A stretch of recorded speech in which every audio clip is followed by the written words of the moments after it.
அண்ணா பல்கலைக்கழகத்துக்கு பாதுகாப்பு இருக்காங்க. அனைத்து பல்கலைக்கழகத்துக்கும் பாதுகாப்பு அதிகரிப்படுவதா என்ன நடவடிக்கை எடுத்திருக்கீங்க? நேற்றைய தினம் அண்ணா பல்கலைக்கழகத்தில் மாணவி தொடர்பான சர்ச்சை ஊடகத்திலும் செய்தித்தாள்களும் வந்து கொண்டிருக்கிறது.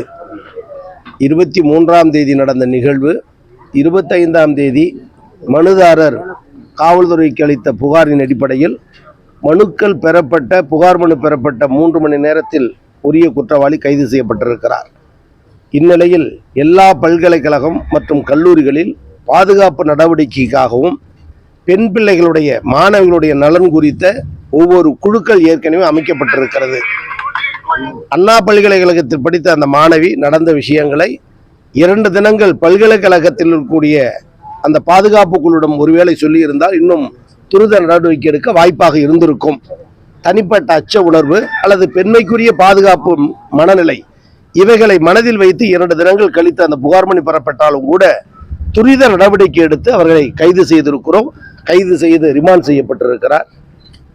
அண்ணா பல்கலைக்கழகத்துடைய பதிவாளர் தந்த விளக்கமும் மேற்கொண்டும் ஒரு மாணவி பாதிக்கப்பட்டுள்ளார் என்பதை மனதில் வைத்து அரசியல் செய்ய முற்பட்ட பல அரசியல் கட்சி தலைவர்களுக்கு தந்த விளக்கம் என்னவென்றால், கடந்த காலங்களில் நடந்த அந்த பலாத்காரத்திற்கெல்லாம் மாநில அரசே துணை நின்ற சம்பவம் உண்டு. எதிர்கட்சி தலைவராக தளபதி இருந்த பொழுது பொள்ளாச்சி கூட்டு பாலியல் வன்முறைக்கு உரியவர்கள் தண்டிக்கப்படவில்லை, உரியவர்கள் நடவடிக்கை எடுக்கப்பட வேண்டும் என்று பேசிய போதெல்லாம் நிராகரித்தார்கள். 1.5 மாத காலம் அது சர்ச்சைக்குரிய பொருளாக இருந்தது. ஆனால் 3 மணி நேரத்தில் குற்றவாளிகளை இன்றைக்கு நாம் கைது செய்திருக்கிறோம். அத்தோடு பாதிக்கப்பட்டவர்கள் புகார் மனு கொடுக்க அச்சப்பட்டார்கள். காரணம் அந்த அளவிற்கு ஆளுங்கட்சியினுடைய அழுத்தம், ஆளுங்கட்சி மீது இருந்த அச்ச உணர்வு. ஆனால் இன்றைக்கு மாறாக பாதிக்கப்பட்ட பெண்மணி 2 நாள் கழித்தாலும் சுதந்திர உணர்வோடு யாருடைய தங்கு தடை என்று புகார் மனு அளித்து நடவடிக்கை எடுக்கப்பட்டிருப்பதை பாராட்ட மனமில்லாமல் இந்த அரசை இதை காரணம் காட்டி குறை சொல்ல நிற்பவருடைய மனநிலைதான் குறைவாக இருக்கிறதை விட அரசின் செயல்பாடு, முதல்வரின் செயல்பாடு, காவல்துறை செயல்பாடு, பல்கலைக்கழக செயல்பாடு மிக மிக சிறப்பாக இருக்கிறது. ஆனாலும் இன்னும் கவனமாக இருந்து மாணவர்கள் நலன் காக்க நாங்கள் பெருந்துணை புரிவோம் என்பதை தெரிவித்துக் கொள்கிறேன்.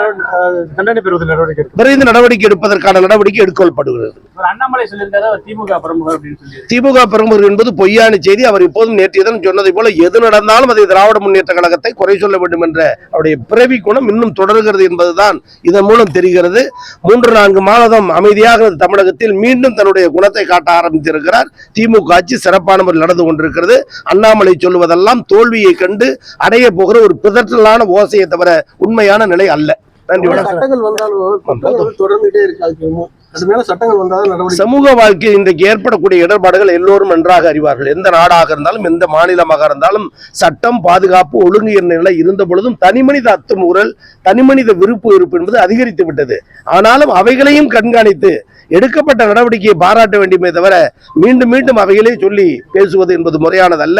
ஆனாலும் நாங்கள் பாதுகாப்புக்குரிய CCTV, பாதுகாப்புக்குரிய காவலர், இரவு நேர காவலர், இரவு நேரங்களிலும் பகல் நேரங்களிலும் காவல்துறையுடைய ரோந்து என்று பல்கலைக்கழக கல்லூரி அளவில் நாங்கள் சிறப்பான முறையில் ஏற்பாடு செய்திருக்கோம். அந்த பயணம் தொடரும். நன்றி, வணக்கம்.